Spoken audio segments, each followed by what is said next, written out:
Hello, everybody. It's Ordinary Beauty oh 07. I'm an ordinary person made beautiful through Christ and the number 7 because it's God's number. Now, today I want to give you another rapture dream that I had. Although the other rapture dreams that I gave you were the latest ones that I had, this one is one that I had a while ago. And I would say, if I was going by months, maybe about 6 months or so that I had this dream. But anyway, I wanted to share. Um, I know I did get a comment that said something about another rapture dream, different from all the other rapture dreams. And I think that that happens because it's just a way for God to keep us Christians ready and to just keep it top of mind that it is going to happen. And it actually gives me personally, if I were to, I listen to different dreams because to me it's just the creativity of God and how he gives them, and it's wonderful. To me, I think it's pretty awesome to see, okay, so how is this dream? I think it's pretty cool. One person had a dream about a train, like they were boarding a Polar Express and they had to have a ticket. I thought that was really cool. I've heard a few train rapture dreams. The coolest to me was one about rainbows that were all over the sky. And it's like, wow, like I would love to hear that. Another dream was someone on like little swing sets lifting up, like just going up. Then there's the one about angels coming, just grabbing people off the ground, taking them into the sky. It's some that beam up and just go straight up. And so there's different ones. And I just think that that's amazing. It shows the awesomeness of God and just that he can give us all different experiences. And it's cool. I just think it's amazing. So anyway, I've had other rapture dreams that are on my channel, but this one right here I'm going to talk about. It was I was at a park. So I'm going to say it was like a fair. And at this fair, I remember there being like a Ferris wheel and like just carnival stuff going on, and everybody's just enjoying themselves. You hear the music of, kids running around. There was a big lake, like it was. There was the fair part, and then beyond that was the lake, so you could see out beyond onto the lake, and it was so beautiful. And the sky was blue. People were playing games. It was amazing. I was there by myself, but I knew in a dream that my husband, my two sons were there as well, and there was a villa that we had somewhere near the fair. So it was on the property. So it was actually quite cool in a dream. So what happened was I was just kind of walking around, and I'm kind of trying to tell you vaguely from what I do remember because it was about 6 months back that I had this dream. But anyway, I was walking, and I was like looking at what was going on in the fair and everything. It was just a calm day, and then all of a sudden I was looking out toward the lake, and then these colors just started happening, just like a mixture of colors and reds and yellows and blues, and I don't know, it's hard to explain. It was just like colors were out there over the lake. And when I saw those, I was just like, I just knew. I don't know. In a dream, I just knew the rapture was coming.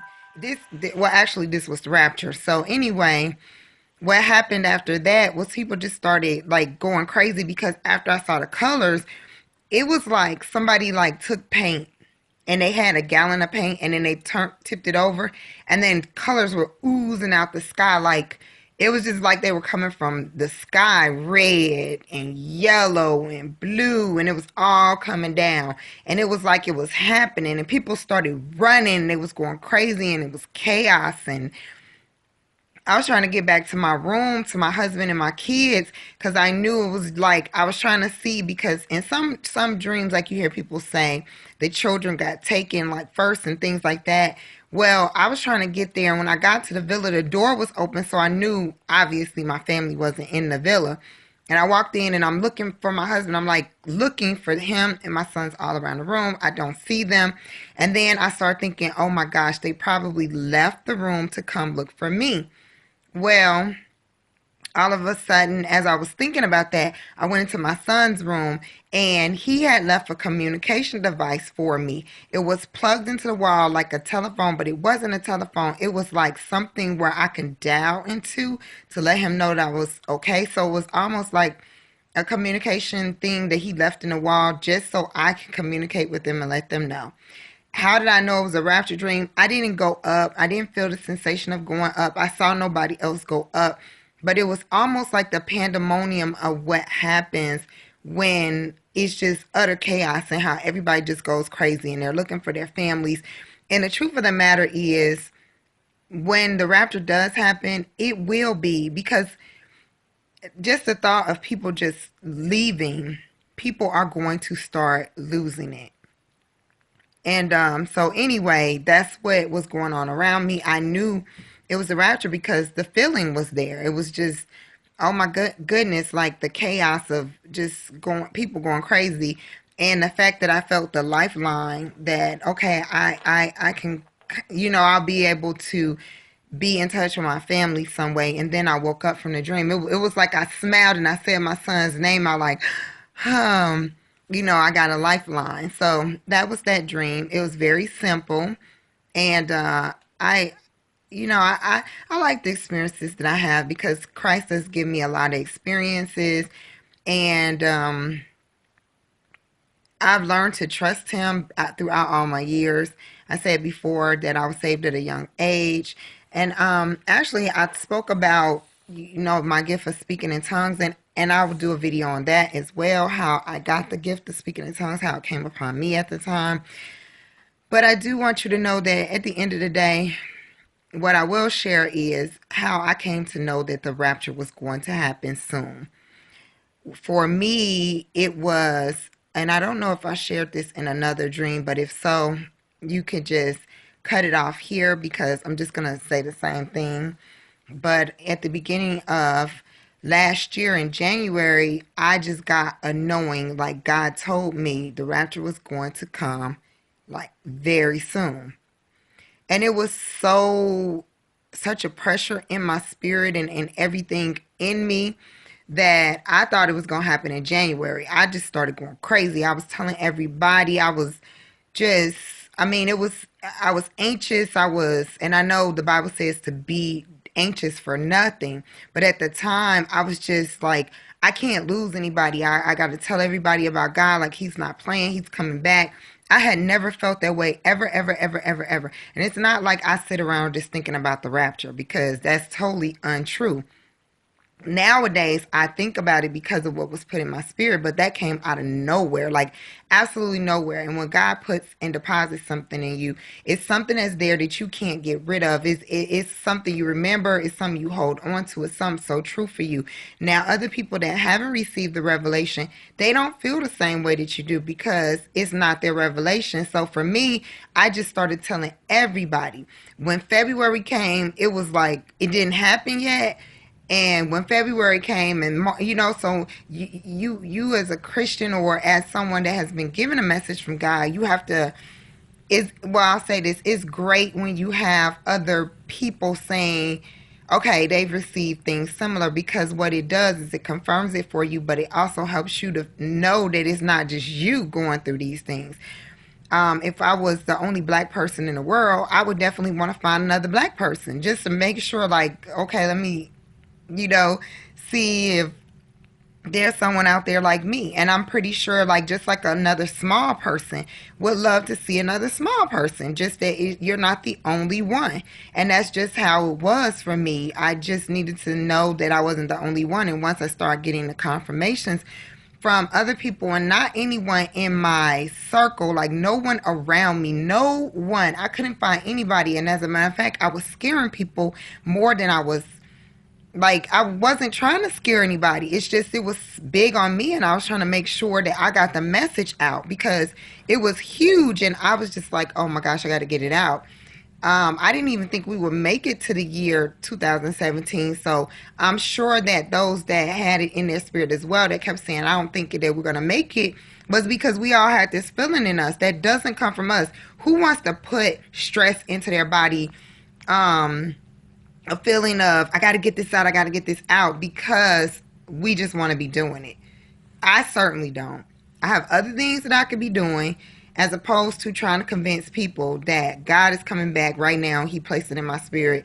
And especially just for the kicks of it. Like, no. So what I was doing was I just started telling everybody about it, And as I started hearing other rapture dreams, listening to YouTube, and because I was looking for answers, that's what brought me to YouTube. It's just to see, is anybody else going through what I'm going through? Are there any messages that people are receiving like I'm receiving? So anyway, I don't want to make this video a rambling video, but I just wanted to get out that dream, and I wanted to let you know, as I thought about it, how I got to this point as far as the rapture. Now, do I still feel the same way as I felt before? Yes. But I've learned to calm myself down because it is big when you are constantly thinking about it and making sure, you want to make sure that you don't leave any, like, you don't want anybody to be left behind. You don't want to not tell anyone. You don't want to not pray for somebody. So it's just what was given to me.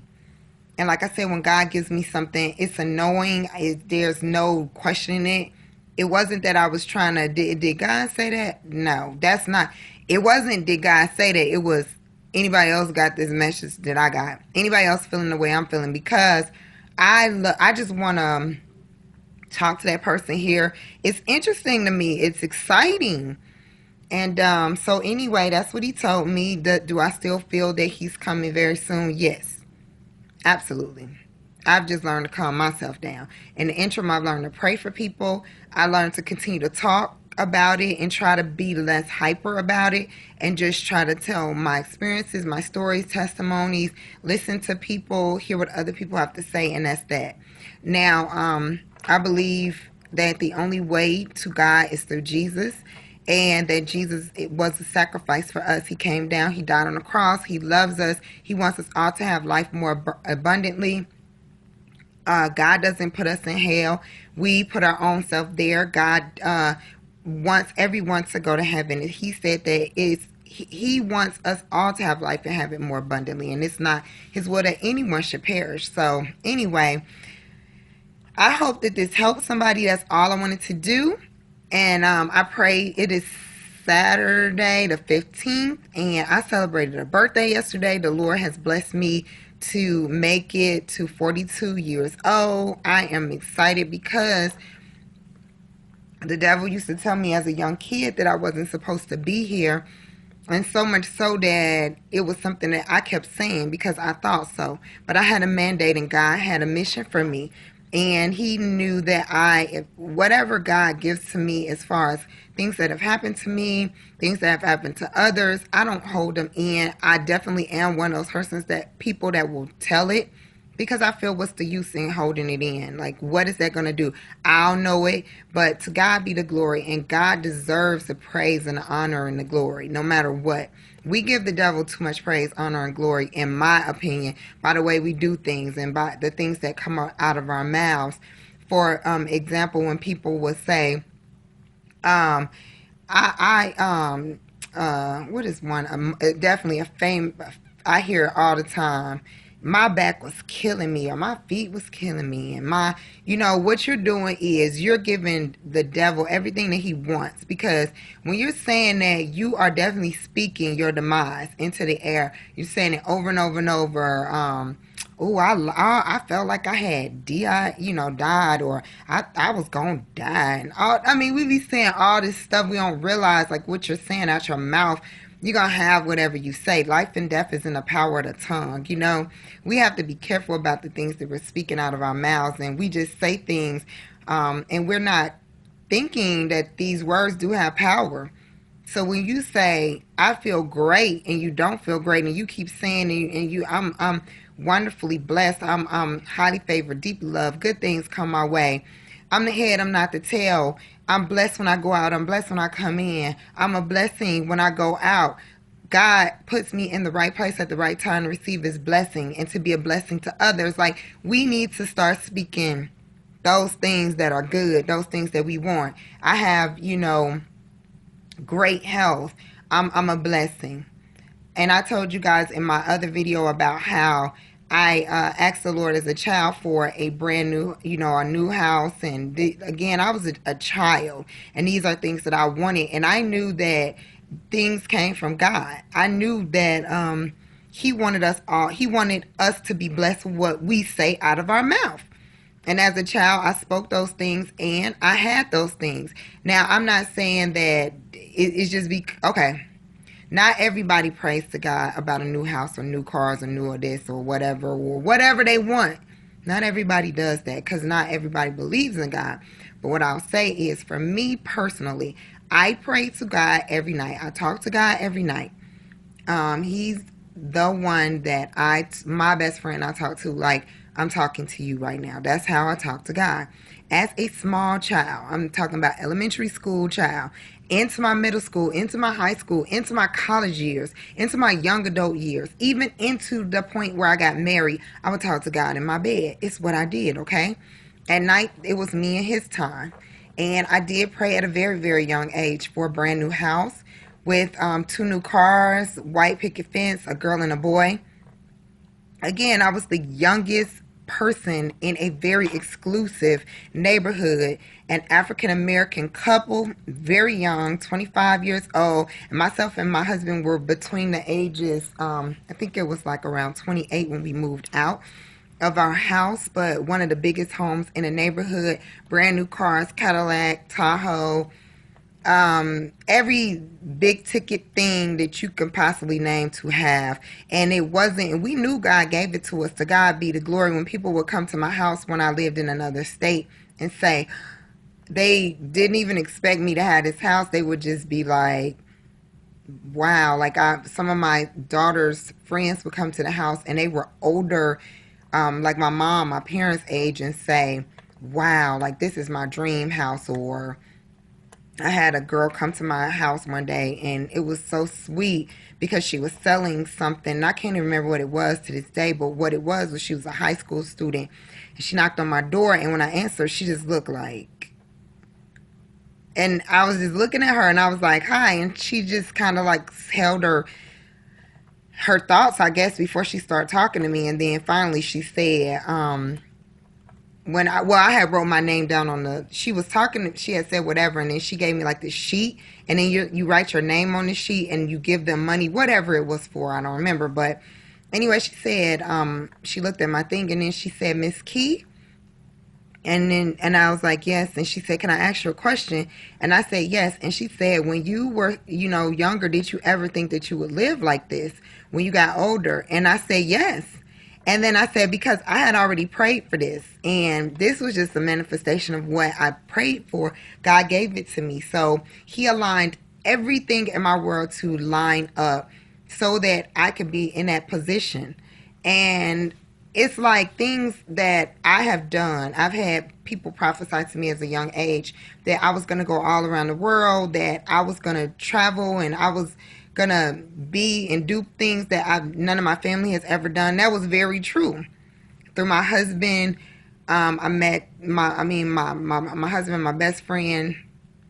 He introduced me through his lifestyle, all these wonderful places. I've seen the most prestigious things, and I've had the most prestigious things. I've been the most prestigious places. And what I will tell you is this: all that God had given me, and I'm going to say not just the financial part of it, because I'll say this. During the time that God blessed me with the most financial stability, I wasn't the most stable spiritually, because what happened was we had an abundance of things, but the devil was fighting us as well. So in spiritual way, when I look back at it, I wasn't like how I am now. And even, now, and I never want to brag at all, because things are things. I find my security in everything that I have in God. Without God, I have nothing, okay? Material things, had them, been there, done that. It doesn't amount to anything. Really, it doesn't. Because if I can have everything in the world, but not have God, you can keep it. I don't want it. I don't want it. I'd rather have God and not have anything in this world, because God is my refuge. He's my high tower. He's everything. He is the one that keeps me, and I have everything through him. I am everything in him, So things are great, and I won't say that they don't make your life easier, but during that time, because I did have so much stuff, I wasn't really where I should have been. Like, I wasn't really into him. I wasn't spending time with him. It just wasn't, if I look back at that time in my life, I was saved, but I just wasn't where I needed to be. How I am much better now, more focused on him. And it's just part of maturity. It's part of just learning what's more important. And definitely, he still continues to bless me. He continues to bless my family. And but now he's a priority. Okay, so anyway, I didn't mean to step off into a tangent or a tantrum, but I just when I thought about those things, I just thought I would share. But anyway, so I'm getting ready to let you all go. But before you go, I do want to let you know that God does love you, and that Jesus is he paid a cost for us. And if you feel that you are ready to give your life to him, it's so easy. All you have to do is just say within your heart and just be sincere that Jesus, that you know that he died on the cross, and you know that he came that we might have life, and that he wants us to be with him. That we just ask the Lord to forgive us for our sins, and that we want him to live in our life and be our God, and that we believe that he is God's son. And if we believe those things, then we're saved, and God will accept us into his family. He'll adopt us. I've been adopted into his family, okay? So anyway, that is what I wanted to share with you guys today, and I'll try to come back with more. And I pray that you all are having a blessed Saturday. I decree and I declare blessings, favor, love, peace, and happiness upon you today and your families. And I pray that you seek God out. Talk to him. He is there on the throne looking for you, listening for you, waiting for you. And I just pray that everything you have is in him. This is my prayer. You guys have a good one. I will see you on the next one. Bye-bye.